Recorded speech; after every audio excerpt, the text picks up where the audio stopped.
Hey guys. I don't know what this place is called, but it sure is beautiful. I guess from here on I'm going to explore. I don't really know where I'm going to go, but today I'm going to be making a vlog that I've been trying to make for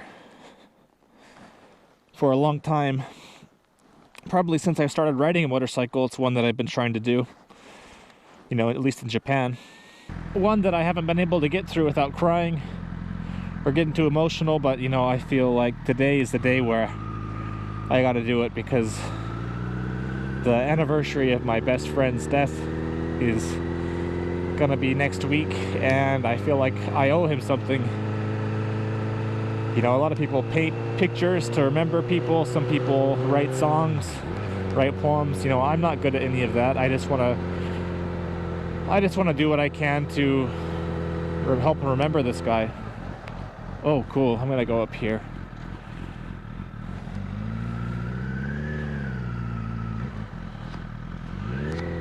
So, oh, I guess I can't. Yeah, I guess people say you die 2 times. You die when you die, and then you die when the last time somebody thinks about you. And I feel like my best friend deserves more than just to be forgotten after he died. I don't know, I might cry, I might not. This is like the 3rd take of trying to put this together without, oh god, that's cool. That's like my 3rd take of doing this without trying to, you know, break down, or without breaking down. So I think I've cried my tears.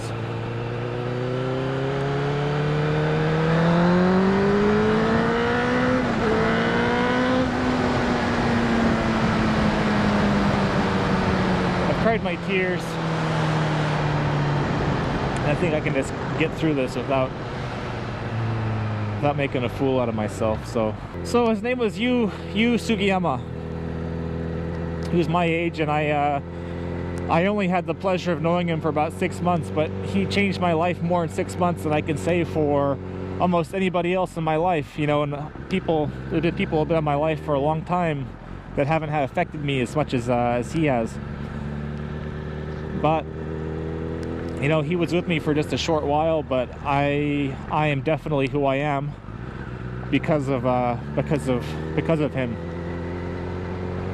I guess you know, we would go to the onsen together maybe 3 times a month or so, and with him I could talk about anything. I could, you know, we talk about life, we could talk about death, we could talk about happiness, talk about sadness, you know, anything. You know, with most Japanese people, the conversation just ends with some just bullshitty veneer of a conversation. What's your name? Where are you from? What's your favorite food? Okay, goodbye, never talk to you again. But you know, I got to know this guy, and I could talk about anything with him. Even I could have conversations with him about some topics where, you know, it was easier for me to talk to him than it would be to talk to my wife. I don't know if he, sometimes I considered him like a big brother, sometimes I would consider him a little brother, you know, because he showed me around. He kind of, you know, before I met him, I was kind of afraid to go out and explore, you know, in just Japan. I just didn't know what to make of it, didn't have my license, didn't have anything, and he kind of opened the door for me to, you know, he showed me what it's like to, like, how to have a good life over here. Definitely, my quality of life was so much better after I met him, because he showed me just how to live a good life. I should say about a year ago next week. Well, I should say, how did it begin? I met him, and I invited him over to my house for some beer and video games. You know, I've told you before how it can be kind of lonely being here, and I was just trying to make some friends, so he seemed like a nice guy, so I invited him over, and I didn't think he would come. You know, I've invited a lot of Japanese people, and like I said, it's just impossible to make friends over here, because people are, first of all, they got so many walls up, and second of all, it's just hard to schedule. But I invited him over, I didn't think he would come. Next thing I know, my doorbell's ringing. He's like dressed way more formally than I would have imagined, but he's got a bottle of liquor, and you know, just super polite. And you know, that was the beginning of him coming over to my house. And you know, after a while, it's like, if the doorbell rang, like, I didn't even have to look outside to see who it was. I knew it would be him, and I could text him. I'd say, hey man, you want to come over? I would just say, are you free? And he would say yes, no, or this. Basically, you know, like Japanese people, you say, are you free? And they say no, yes or no. But he would say, no, but I will be free here. Let's do something on here this day. So he would just call all the time, and we'd make plans all the time to do whatever. And you know, it was my wife's birthday dinner last year, and we got a phone call from his wife, and I thought it was just him using her phone. You know, like he'd done that before. And even though I was in the middle of having dinner with my wife on her birthday, I was like looking at my wife. Yeah, I didn't know who was calling what or why they were calling, but I looked at my wife, just said kind of like, hey, like, come on, let's hang out with you. And, you know, all of a sudden her face just went kind of pale, and she gasped, and I knew something was up, but I didn't know. I thought maybe somebody had gotten hurt or something. You know, the idea that he could have been gone did not even occur to me. As you guys probably know, the call was his wife saying that the Yukun was gone. And everything for me just went quiet, and I felt like just the room started buzzing. I felt dizzy. I went through just like so quickly. I went through being angry to not believing what was going on to, you know, like just so many things. And she said, you know, please come meet us at the funeral home. And I was just like trying to wake up from a shitty dream I was having.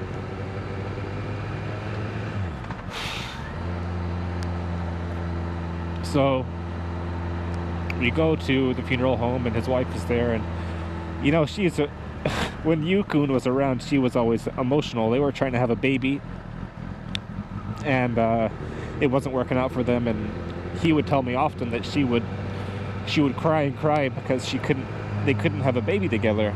So I expected her to be just bawling, but we get there and she was so strong. It was really strange for me because I was doing everything I could to not cry, and she just was so strong. I don't know where she got that strength from, but I wish I could have had some of it because it just wasn't working for me. We go there, and his body is kind of in a casket, and the family is there. It's kind of like I don't know, in Japan, I don't know how to explain, but it's kind of like a hotel room, like a Japanese style hotel room, and they sleep with the body in the room for a few days. And his body was there, and his body was a little bit banged up, but it was him, you know, it was my buddy. I just wanted to like wake him up.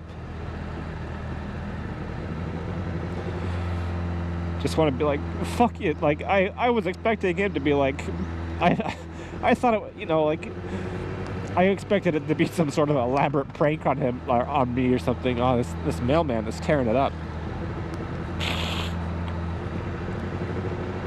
But I just wanted to say, come on, Muddy, like, come on, let's knock this shit out, you know, like, come on, wake up, you know, like, it was just like he was there, but I couldn't talk to him, you know. But, you know, one thing that he taught me is, like, we had so many plans together, you know. We were gonna go snowboarding, he was gonna come with me to America. And then now that he's gone, I just like, fuck those plans. Like, without him, I don't honestly, like, I don't want to go back home. It's not because I don't like America, it's just that I don't feel right going back home without him, because we had plans to go together. And if I do go back, you know, we had plans to go see my favorite hot springs. I wanted to show him what, you know, where I'm from, and take him to the places and I grew up, and he would really wanted to go too. He was really excited to go. And if I ever do go back to America, which, you know, I probably will, but if I ever do go back, I'm gonna take his ashes and I'm gonna spread them to places that, you know, we had plans to go, because I'm not gonna let those plans fall through. Like, we had plans to, like, we thought that, you know, our kids were gonna grow up together. My wife and I were trying to have kids, and his wife and he were trying to have kids, and, you know, we always, you know, thought that our kids were gonna grow up together, and we had plans to do some business together, you know, like start a business together. We had all of these fucking plans, right? And they all just fell through. So, you know, from now on in my life, I say fuck plans. Plans are only there to hold you back, you know, because I had plans. If I had just done those things that I wanted to do, I would have less regrets than I do now. But because I had these fucking plans, you know, tragedy struck, and then I'm never going to be able to do the things that I wanted to do now. So basically, he died, and it changed me dramatically. You know, I was pretty content. You know, before I met him, I was pretty content doing nothing, and now I've got the fire burning under my ass to live my life. Because who knows? Who knows? You could die any day. I could come around this corner right now. God, anything could happen. So don't have plans. Just do what you want to do, guys. You know, so when he died, you know, and you guys wouldn't have Kansai Rider if it wasn't for him, because, you know, he died, and that fire was lit under my ass, and I said, fuck, I gotta do what I want to do. So I bought my red bike before he died, and I bought it before his funeral. Like, so he died, and kind of buying that red motorcycle that I had was kind of one part deciding, okay, this is when I'm really gonna start trying to live my life, and the second part was just trying to distract myself from you know, this huge loss that was in my life. And it didn't really work, but that's kind of one of the reasons why I started motovlogging, is just kind of distract myself, because here I was with, you know, my best friend. You know, I had like a partner in crime, you know, and then the next day it's just me, just by myself, and like I just needed something to distract me from being so sad. So that's why I'm here. That's why I'm doing this. Still, honestly, I've made some good friends since I've been here, but nobody has filled his shoes, and I don't expect anybody ever to. You know, there's people that come along, it's like once in a lifetime, and he came and he went really fast. 6 months. It wasn't enough, but I felt like even if it was one day, even if it was 1 month, 1 week, I'm very happy that I got to spend that time with him. You know, I don't know what to say about him, guys, but if you have somebody you love, if you have somebody you care about, don't take them for granted. Don't make plans, just do stuff. And if you do have plans, don't put them off, because I feel like plans, you know what I'm saying, like you need to plan for your future, but just these little things, like, don't put them off, because plans can turn into regrets so easily. Anyways, that's it for me, guys. I'm sorry if well, fuck you, I'm not sorry. Thanks for listening. Shit happens, I guess. Later, guys.